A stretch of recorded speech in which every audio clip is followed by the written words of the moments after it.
Hi, this is Jason.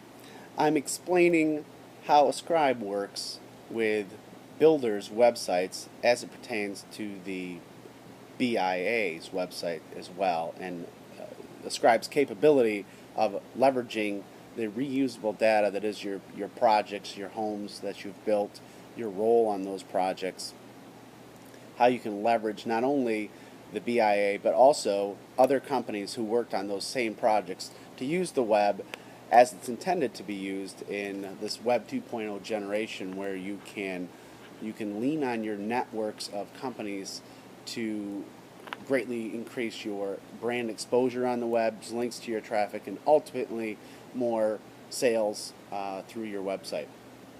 So, Ascribe acts as a content manager that plugs into your website. It will plug into in this case, the builder's website and manage your showcase projects or your projects for sale.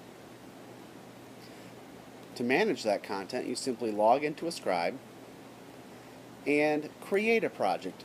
We like to symbolize a bucket of information that we label as a project name.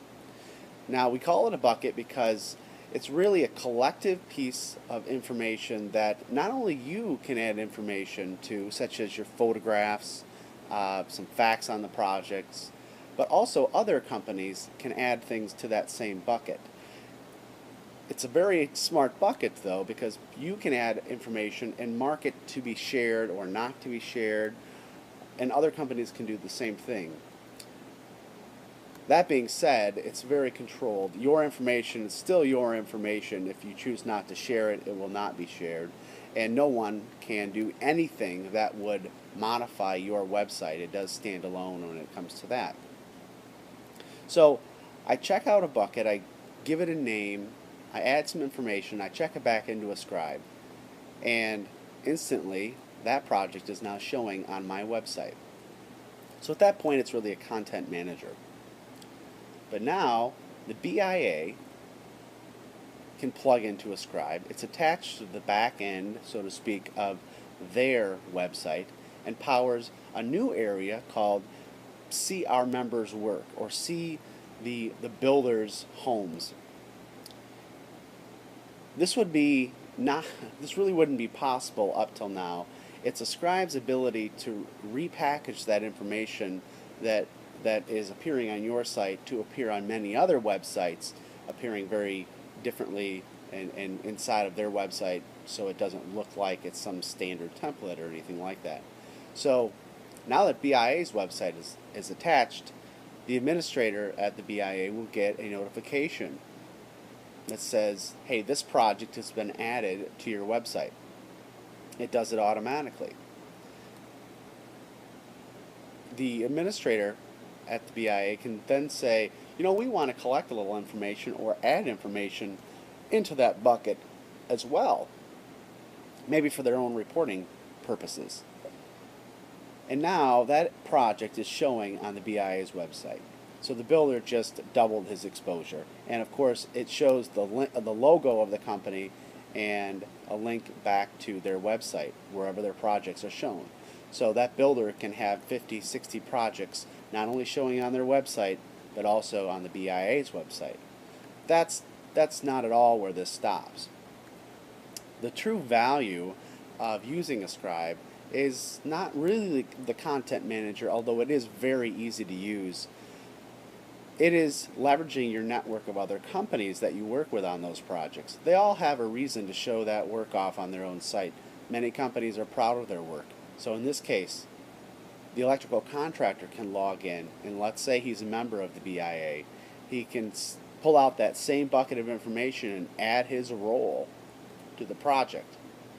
And his logo will appear and his link will appear on that association's website. And for members of the BIA that do not already have a website, Ascribe will create a website for them for free that they can add information about their company, how to contact them, show off their project work. And of course, that gives this link a place to go when a user of this website clicks and they want to find out more about that electrical contractor or builder or supplier or so on. Then the last leg is that if both companies or all companies choose, and it can be, you can choose on an individually, you don't have to partake in this, but you can gain a lot of exposure by then allowing link sharing, show the network of companies on my project to other companies that worked on the project. For instance, on the builder's website, you're on the builder's website and you're seeing the project and what they did and why you'd want to hire them to build your next home. But down below that area, you'll also see here's the contractors, the suppliers, and what they did on this project as well. And these are reciprocal links, so now on the electrical contractor site, somebody happens to be browsing their website, they're going to see the builder's name and a link directly to that site. So what are you doing when you use a scribe? You're really putting your project information into something that's far more dynamic than what we do now. Often we'll either put them on our own website or use a service that has just a single directory. But with a scribe, you're using the web the way it's meant to be used in this Web 2.0 generation of collaboration and networks. That's how companies will find each other in the next 10 years of the web, very likely, is by reference, by networks. So even like for associations and municipalities that didn't already, well, that usually do not run a network or, excuse me, run a list of projects of their members or in their area, are starting to plug in from the AIA to the ABC to and now the BIA, right into municipalities as well. City and state websites are beginning to plug in and show projects that are under development or residential neighborhoods that there's homes for sale and find out more information. And that's all places that your link and logo will show up and click and go back to your website. That's qualified traffic.